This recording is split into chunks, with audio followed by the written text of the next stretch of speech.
So, as I was saying before, for those who are on YouTube watching the video, yes, we're returning to Evo this year. It is surprising that we're back, because normally the big three we usually go to are Combo Breaker, Sea Otaku, and Frosty Faustings. And we usually don't stray from those tournaments. It's usually those three we go to because it's the ones we agreed to as an entire scene to go together. But every once in a while, like a big event like Evo will eventually come out and say like, hey, we want Skullgirls at this event, and we're throwing a big event for us. Like, oh, okay, well, I guess we're going. So yeah, we are coming back this year for Evo, and I'm not sure if it's going to be an ongoing thing. It might be a one-time deal, but back-to-back years, this may be an ongoing thing for the Skullgirls community in terms of like how it's being supported and the amount of money that HVS is putting out there. Reminder, this tournament is $5,000 this year at Evo. Combo Breaker was $3,000. They got money. HVS says like, you know what? We've got some money to throw in. Here, have some money here for Evo. It's like, oh, okay. I'm actually quite shocked and surprised it's happening.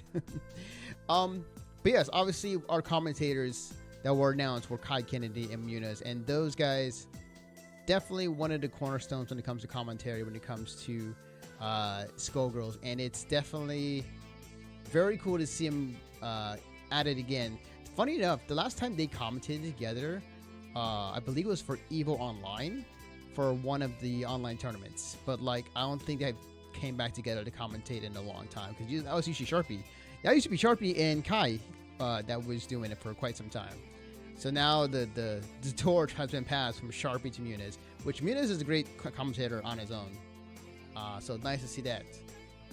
But also, speaking of Evo, they have a booth over there. So if you've been to any of the events at Evo, or say Anime Expo or any other events that the Skullgirls booth usually attends, if you're going, definitely check it out, because you'll be getting some cool merch. I asked a friend, I'm not going this year. I wish I was. Sadly, I'm not going. Yeah, I got my emote to actually express that. But yeah, I wish I was going, but I have a friend of mine is gonna give me some stuff. I asked him like, hey, can you get me some SG merch at Evo? He's like, I got you. It's like, all right, cool, thanks. And if there's any staff that are watching, if you question Magama's getting two of everything, it's for me. Don't worry. He's not just trying to double up just to have it. I asked him to get it for me, so I also told him like, hey, if they ask, tell them this Clawmaster sent you. But yeah, they got some cool merch. They got it's usually like buttons and cards that they usually give away. And then like every so often they'll have an actual stick that they would have as well. So like a mini tournament there at the booth. So also if you're cosplaying, they give you extra stuff too, like a poster. So and also one big thing I forgot, and this is something I told the internet, but right here, Marie's gonna be playable at Evo. So which again, that kind of still tracks to what my prediction is in terms of like when she's coming out in beta, which I said October. But we're going to playable Marie at Evo. So if you are going to Evo, and I put this out on Twitter already, but if you're going to Evo, I would ask you, implore you, anyone, get as much Marie footage as you can, like record it on your phones, on your camera, your camcorders, what have you, and send it to me. I just at the SG Molly Twitter account, and then just upload the video on Twitter. Oh, sorry, X. Sorry, no, screw. I'm still calling Twitter. Twitter, and then just at SG Molly on Twitter, and just at the video at her, so that I can take them and look at them the following week, and we can analyze all the videos in terms of what she has now. I feel like there isn't much to show because I feel like most of what she has is going to be relatively the same from Combo Breaker, from what I'm guessing so far. But they did add some new stuff since then, so I may be wrong on that aspect. But send me as much stuff as you can. Bonus points if you could actually give me some more info about her, or in terms of game, in terms of like what each move can do, the properties of it. That'd be awesome. But yeah, I'll put out the call before this weekend, and I will definitely let people know, like, hey, just get me footage. Thank you. Speaking of footage, so Skullgirls, in terms of like any new footage in regards to what Marie's gameplay style is, or gameplay of any nature, there hasn't been much. A lot of it has been just been like, here's been the progress of how our animation has been going from point A to point B. Like, oh, this is a reference motion we did with one of her specials. This is kind of the cleanup process, and that's cool. It's cool and all, absolutely. But for the competitive side of me, for the people who play the game competitively, like what we're looking for is gameplay, and we just got 2 gameplay videos of her in action. I saw a little bit of it, so this is kind of a blind thing going on for me. But let me go ahead and I'll turn the music off for now, and I will do this.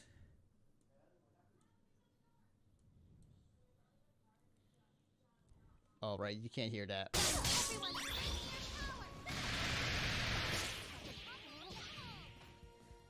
Okay, I'll rewatch that again. Okay, hang on. Okay.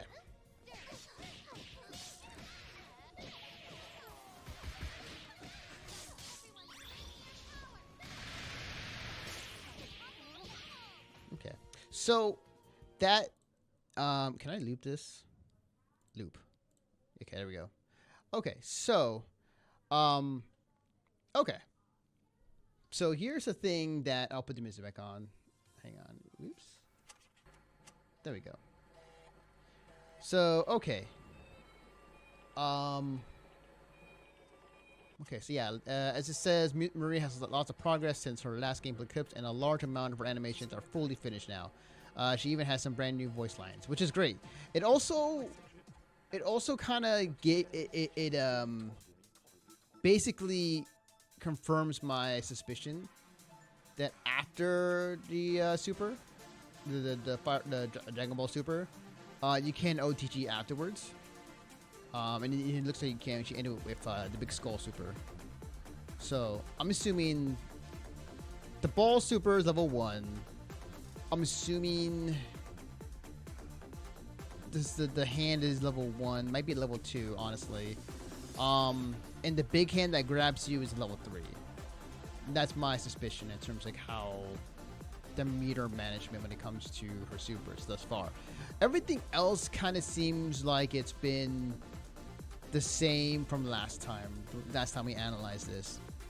There isn't much to really grab off other than OTG, kind of like as we suspected. The range on her scythe is definitely big, and it's gonna be really big in matchups. And yeah, I think that range too. That range is actually kind of wild. Let me see. Hang on, I'll go back real quick. This OTG. Wow, look at that! Look at that. She is, I would say, two Maries away.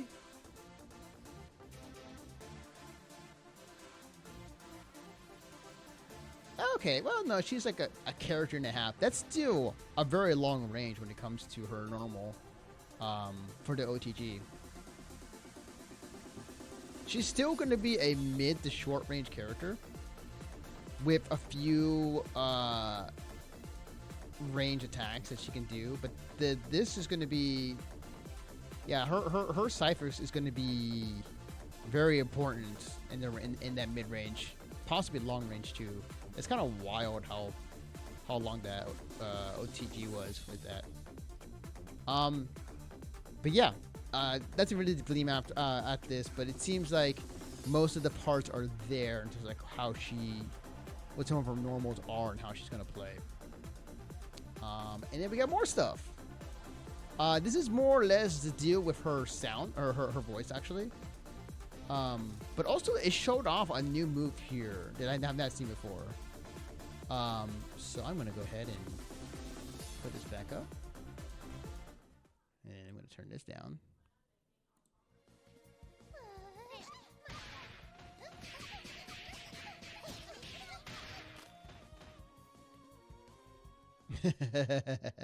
I do like the different poses that the skeletons do now. So I like that a lot. I also realized there might have been an echo for this part fun times. But anyways, okay. So, in regards to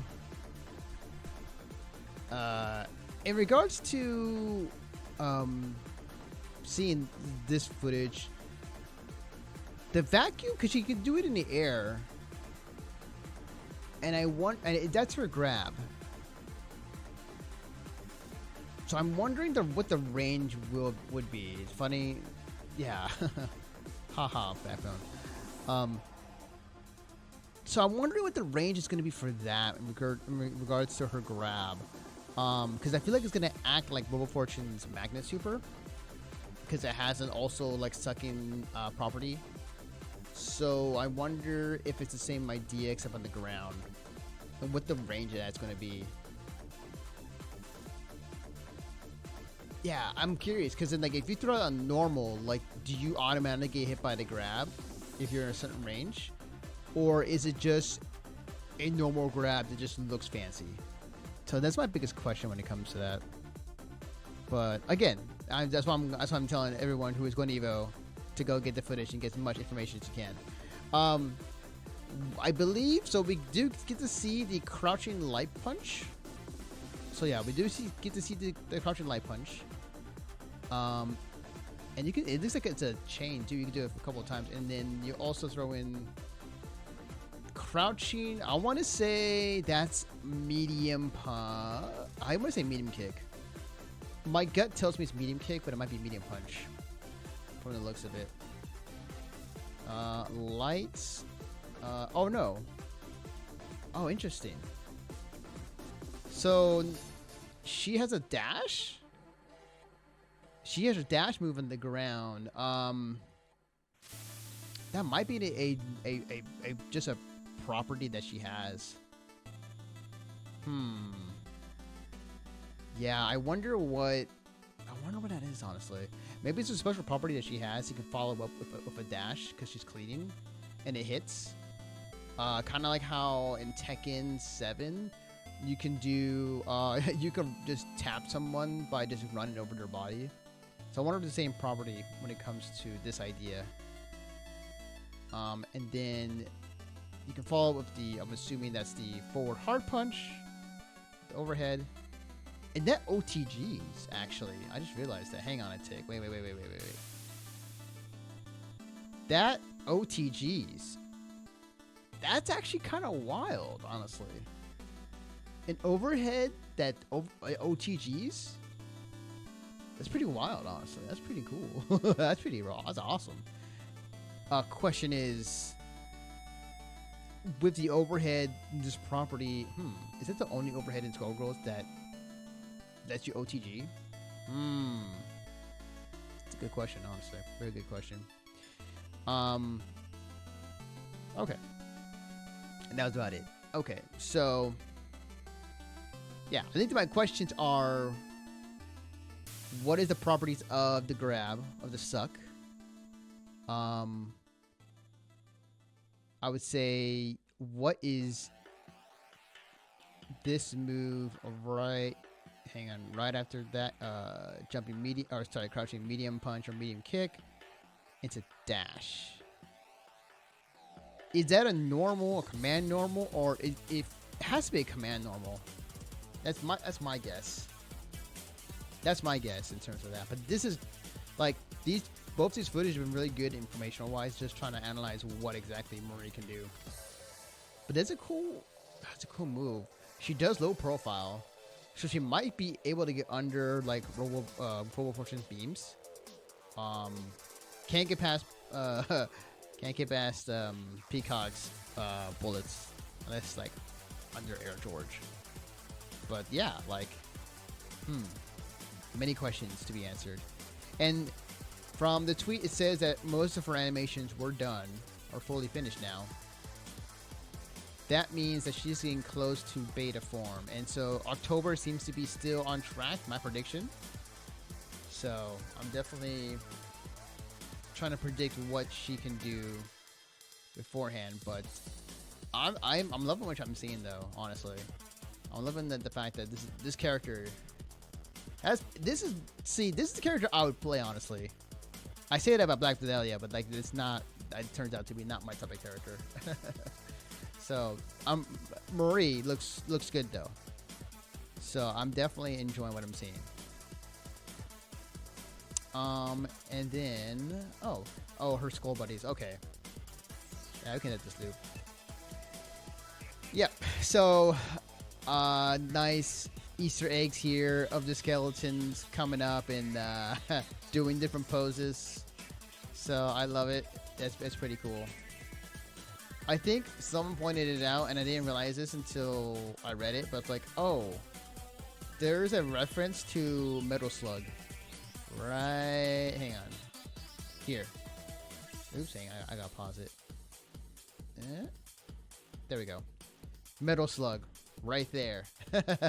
That's actually wild, and that's cool. That's great. I love it. Hell yeah. So I really enjoyed that, but also I enjoyed the meme as he disappears. That's great. That's a good one. Yeah, no, they're having a lot of fun with the skeleton poses. I really enjoy that. That's actually really fun. That's really cool. Yeah, the salute animation. Yeah, it's great.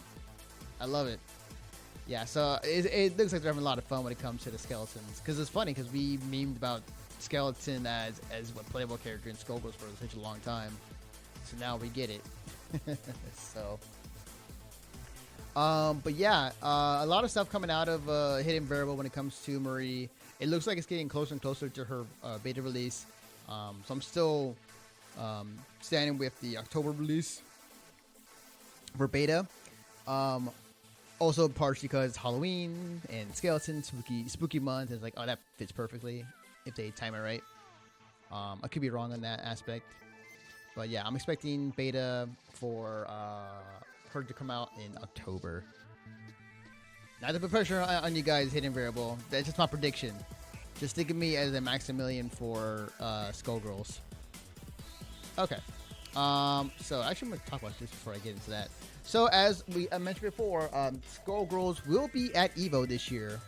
But not only as a tournament that will be held this Saturday, but there is going to be an announcement, and this is detailed on EVO's website on the schedule.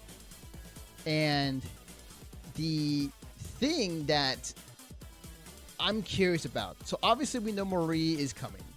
The announcement in the EVO schedule is that at 1:10 p.m. on Friday, what's coming up for the Skullgirls community, the titular Skullgirl Marie is finally becoming a playable character after being a boss character since the game's release in 2012.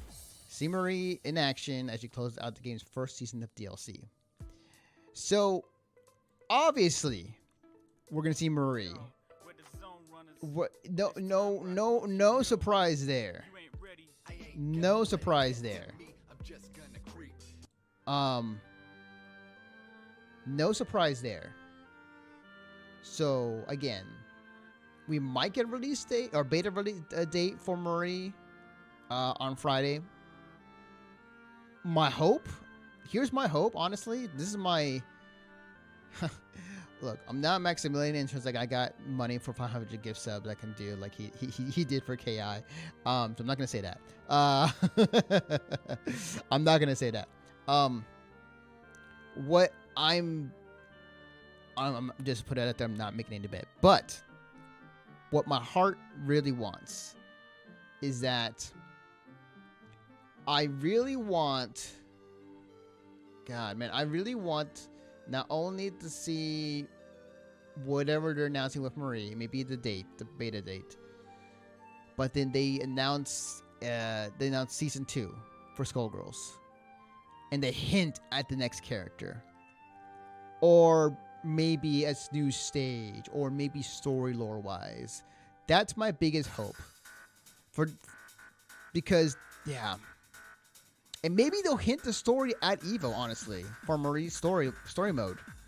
Because there was some kind of big implications when it comes to her story mode at at Evo, but at the end of Black Dahlia's story. Dealing with the gods, of Skullgirls, and one of them actually like going to interfere. Spoilers, by the way. Sorry. But yeah, like if there's some way, like just a hint for story mode for Skullgirls for Marie, that would be cool. That'd be great. Beta date, I'm crossing fingers. It's not guaranteed, but I feel like it's going to be announced at Evo. But my biggest hope is season 2 announced. But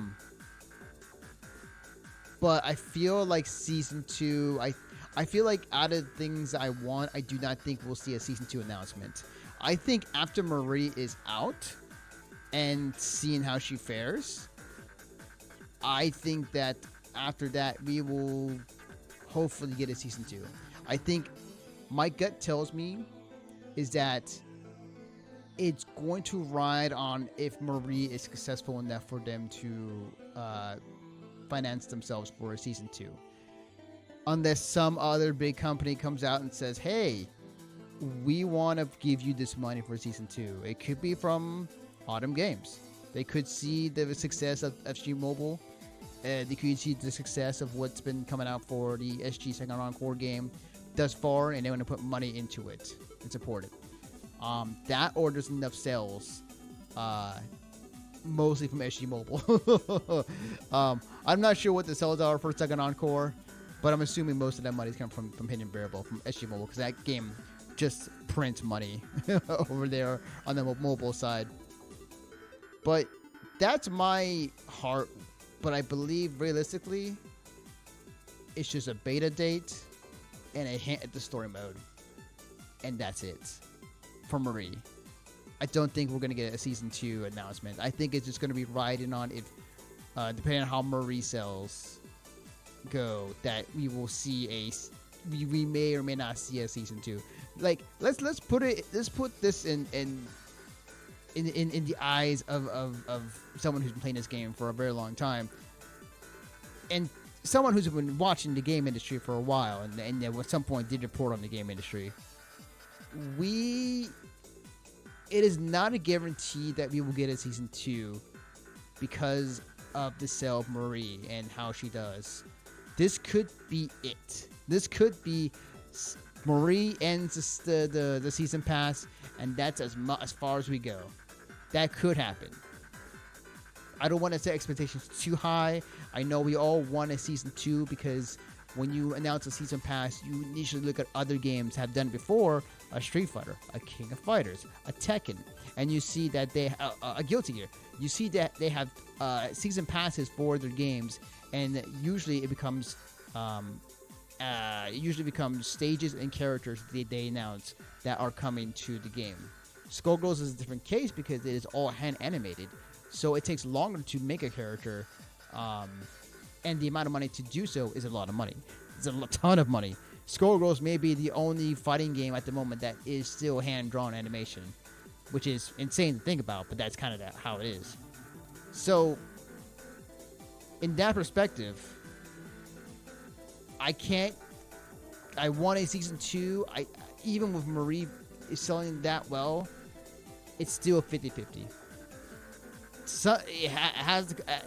We'll have to wait and see. There are outside factors obviously involved when it comes to how well the game's going to sell and how Marie specifically can help those sales. But I believe that that's my guess. Just kind of looking from the outside looking in. What I will say though, Marie is gonna make a ton of money. It's gonna make so much money for Hidden Variable. The reason why, look, Marie is like probably one of the characters that, outside of Annie, outside of Manette, Marie was there, like in terms of like popularity. I feel like there's such a popularity for Marie that she herself is going to sell so much on SG Mobile. She alone made fun season 2, if I'm being honest. But I can already tell, like, she's gonna make so much money for Hidden Variable. Because, look, weebs, us weebs we're glued to anime, and there's a ton of weebs out there that are like loving like cute maid girls. So, yeah, that's kind of what I feel like is gonna happen. People love a boss character too. That is very true. That is very true. It's been a long time coming, and I think it's a very cool thing to see Marie finally as a playable character after all these years. All these years. So definitely really cool to see. Absolutely. But we're not done with Evo yet. We're not done with the Evo conversation yet, because this is zoomed in a lot because, as I said, Skullgirls will be at Evo this Saturday, Friday and Saturday, but Saturday for the main tournament, the community tournament that 5K has been put into this. Now, I have the brackets up and I zoomed in so you can see. But we got a total of 63 players playing in the tournament for this Saturday. I will say, I'm a little surprised on a few that are making out, honestly. And it's no fault of Hidden Variable, honestly.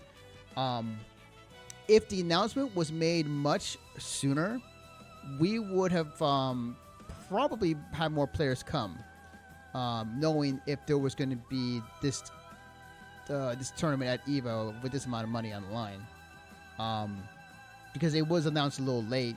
It was just like, oh, a month for us to get ready. And it's like, oh, if you have given more time, we might have had more players come and made arrangements. But we got some players. Obviously, Sonic is in there. The Kill Stage is in there. Don Hibiki, who you just saw on, if you haven't seen it, on this past Friday in our local down here for SoCal. He's going to be there. So he's going to be in there mixing peoples with his Fukua. Biceps is a surprise one. I did not know he was going to make it out. This man's from Florida. So he's making it out. I'm pretty sure he's going to be going for other tournaments as well. Street Fighter 6 probably. But, or maybe just Skullgirls alone, honestly. But he's making it out from Florida. That's really sick. Oh, wow. TNS. Nice. We got some TNS boys in the bracket. That's actually really cool. Shout out to TNS. They've been a huge support for SG and vice versa. So they've been really cool peeps over there. Quote. Oh, hey, I think I know that guy. Let's see. Sunset making it out. Always nice to see Sunset compete in SG. Gelato making it out. Another surprise, honestly. Well, not that surprised, but still cool to see, regardless. So yeah, those are going to be some of the players on one bracket, and then in the other bracket, this is the Kill Sage bracket, if I'm mistaken. Yep, Sage making it out. And if anyone can chat, can let me know. Is Sage, did he enter into any other tournament, or is it just Skullgirls? Because I know he's obviously there for Skullgirls, but is he not there for any other tournaments? I'm assuming he is, but maybe Street Fighter 6. But I last I heard he was like not feeling it as of late. And I don't think he's been playing Dragon Ball at all, so I do not think he's entering Dragon Ball Fighters, but who knows? Yeah, let me know if you guys know. But Sage is there, obviously. Other people, Nagus, old ass player. Used to be in NorCal for a while, but now he's entering for Skullgirls. So he's definitely going to be in there, make some people up. Maguma, our resident Bayo player in SoCal, making it out for Evo. Also, I'm pretty sure cosplaying as well. So if you go to the Skullgirls booth, you probably see him cosplayed as Beowulf. Sorry, I had to take a drink there. I've been holding this cup in my hand, just like talking to you guys with my cup in my hand. You can't see it. I can obviously come. I'm a VTuber, and unless I got a cup apps. You know what? I should do that for next time. But but when it comes to exactly some of the other players coming out, James E, he's gonna be in there. Other SoCal. Earlfriend, someone who used to work for who used to work on Skullgirls is entering. That's actually really cool. Honestly, that's really cool to see. Geese. Oh man, I've not seen this man in so long. Reyes, very good player coming in. Not surprised. Winter Chef. Shout outs. Again, I'm seeing a lot of SoCal in this bracket. I'm a little worried. Yeah, hopefully not the SoCal. What's he call it? The SoCal team kill. But it's looking like that on this bracket. Let's see. I'm trying to see. Oh, Delhi. Oh shit. The Beowulf player from New York. If I'm mistaken, that might be the same person I'm thinking of. But I believe if that's what it is, that'd be great. Oh, hey, JMZ is in here. What's up, JMZ? We're just kind of going over the bracket real quick for this weekend for Skullgirls. So you're just kind of, we're not predicting anything or clicking on the show projected. We're just kind of seeing who's attending. I just said a few minutes ago, like there's a lot of SoCal in this side of the bracket. From the players I've seen so far. So there will be SoCal team kill at some point or in this bracket. But it's just kind of, it is what it is. I'm not too worried about it, but it's just funny how that works out. You see anybody else? Professor Lex coming out there. Nice to see that he made it out. Drexo. Oh yeah, I forgot. Drexo. Oh no, I would project. Okay. Drexo. Awesome to see him come out. For those who don't know, Drexo is a Skullgirls mobile content creator. Really big in the space actually. And he's making it out for Skullgirls second encore, which is sick. It's always cool to see players who play SG Mobile come to second encore, and definitely make that transition from the mobile game to the second encore game. I was gonna say the real game, but no, they're both completely different games for two different audiences, and that's awesome for what they want to play for. But no, that's cool. It's awesome. I saw Drexel was talking about it too on Twitter, so I'm actually really excited to see how he does. I hope he makes a blog out of it. Honestly, sorry. I hope he makes a blog out of it or something for his content creation when it comes to Skullgirls. Swim Beaks making it out, part of the CC&D crew. Outside of that, like yeah, I don't really know of anyone else in this bracket to my knowledge.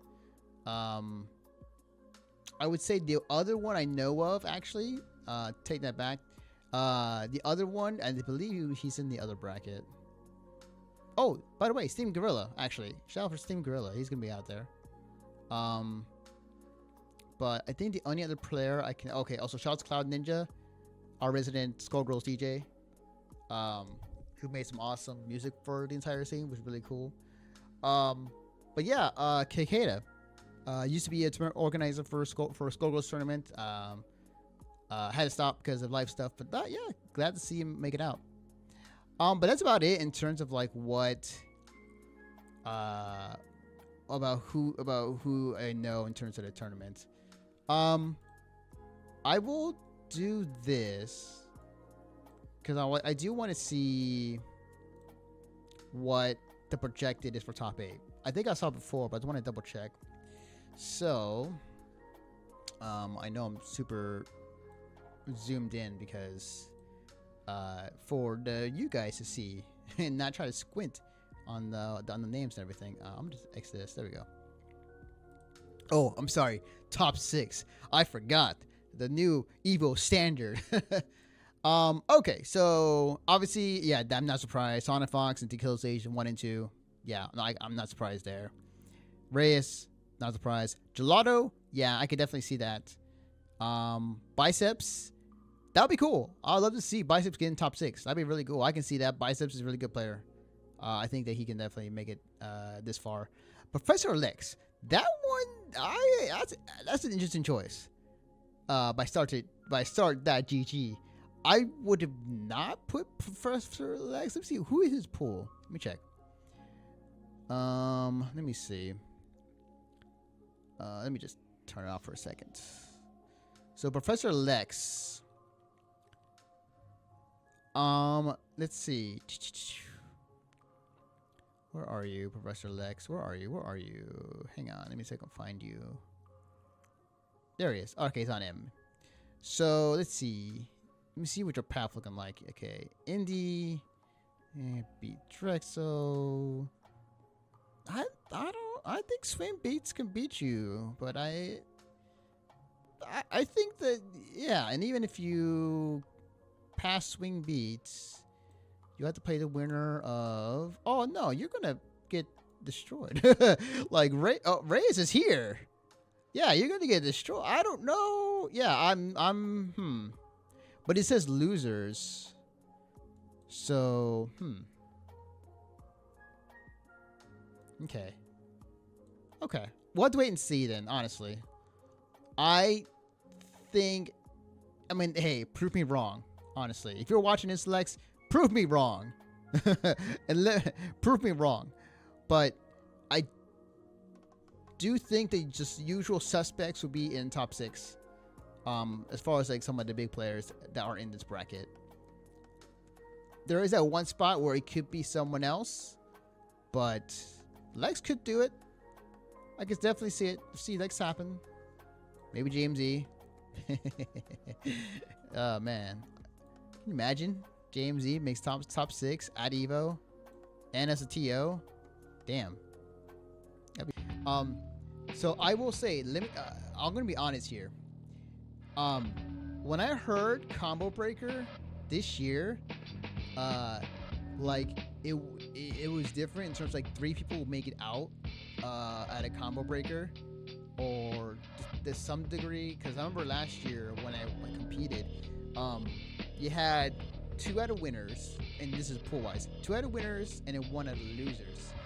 Apparently, like two out of winners this year, and 2 out of losers this year, correct? In the pool play for Combo Breaker, because when I saw that some players were making out of the pool even though they lost, I was just like, in the loser side, I was just a little pissed. It's like, what the fuck? I could have made it into top 25. I could have just one more. But yeah, I saw that. So I was like, man, guys, hold me. So yeah, I'm a little bummed about that. I could have also gotten a burrito too if it was happening last year, but yeah, it's whatever the case.